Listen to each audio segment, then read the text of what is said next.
The Allegheny Journal has found Alan Dressler, well known in the Covington region for being a number of things in Covington, sometimes Public Works Director, and also the Director of Parks and Recreation. Welcome, Alan.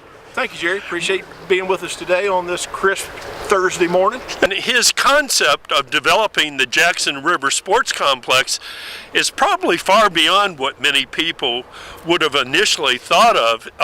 Alan, give us an overview. You're going to introduce something at the beginning of the park that heretofore nobody'd ever thought of. It's going to be a way for people to bring their RVs and set up here and enjoy the full experience. Yeah. Going back into the late 90s when I began to put the conceptual portion of the park together, it had what is included here today with the ball complex, the tennis courts, the basketball courts, all those amenities.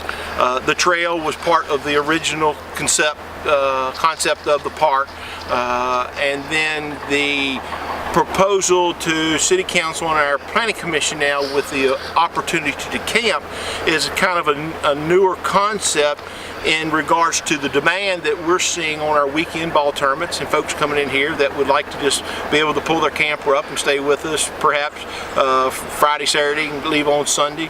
And the push that the Allegheny Highlands has had recently over the last few years, and much thanks to the Chamber of Commerce, much thanks to Allegheny County, but pushing recreation tourism in the Allegheny Highlands. What's really cool, in addition to the facilities near the entrance of the complex, will be this new concept. Well, you say it's been in thoughts in mind for a long time, but this trail along the river and behind Allen is where a proposed bridge will cross the Jackson River. So that's going to be pretty cool, Alan, isn't it? That they could technically start at the Jackson River Sports Complex and in a couple years walk all the way to the scenic river trailhead. Right, and we hope that comes to reality.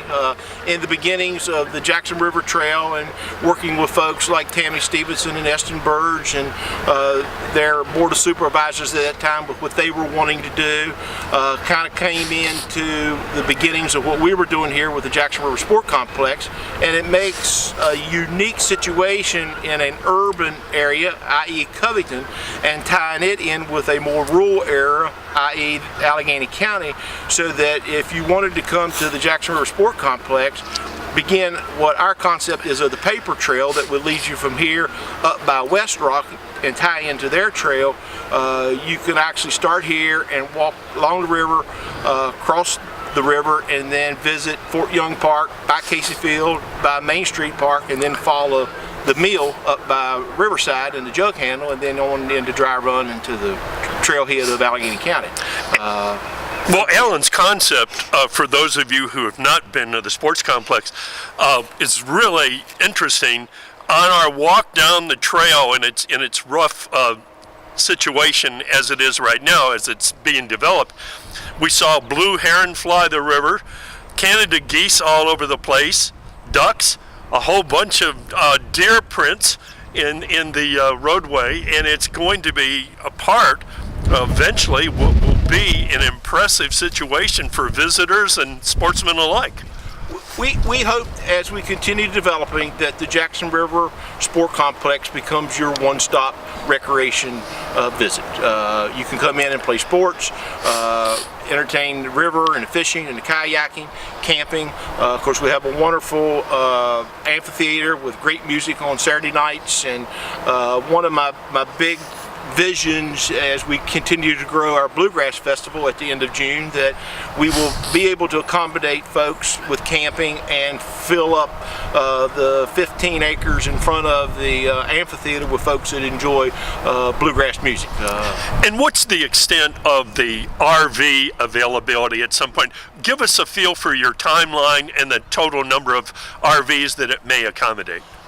Again, it's a proposal to City Council and to Planning Commission. If they're in agreement with our proposal and our concept, we're involved in getting land ready for use.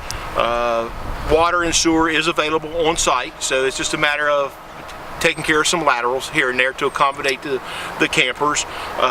We are in the ballpark of about 20 camping sites right now, and we're also working with a group of folks with the concept of a little tiny house neighborhood that we could potentially accommodate 3 to 5 tiny houses also in our park that would be managed a little differently than our overall camping would be. And the concept is pretty neat. It has some good vision and all to it, and we remain hopeful that we'll be able to put all this together over the next year to year and a half. That's an impressive schedule. Well, it's a nice crisp day. You have many responsibilities here with the city of Covington, and we certainly appreciate you sharing your time with us. Yeah. Thank you, Jerry. And the responsibilities with the city of Covington, I'm just a very fortunate and blessed guy that have a great staff behind him attending to things. And on this crisp day, we're preparing for over 40 teams next weekend to play baseball. So we got guys working on ball fields, and we're not immune to issues with roads in wintertime, and staff's out there working diligently on that and water lines. So kudos to everybody that's working together in the city of Covington to make us who we are today. Thanks very much. Thanks, Jerry.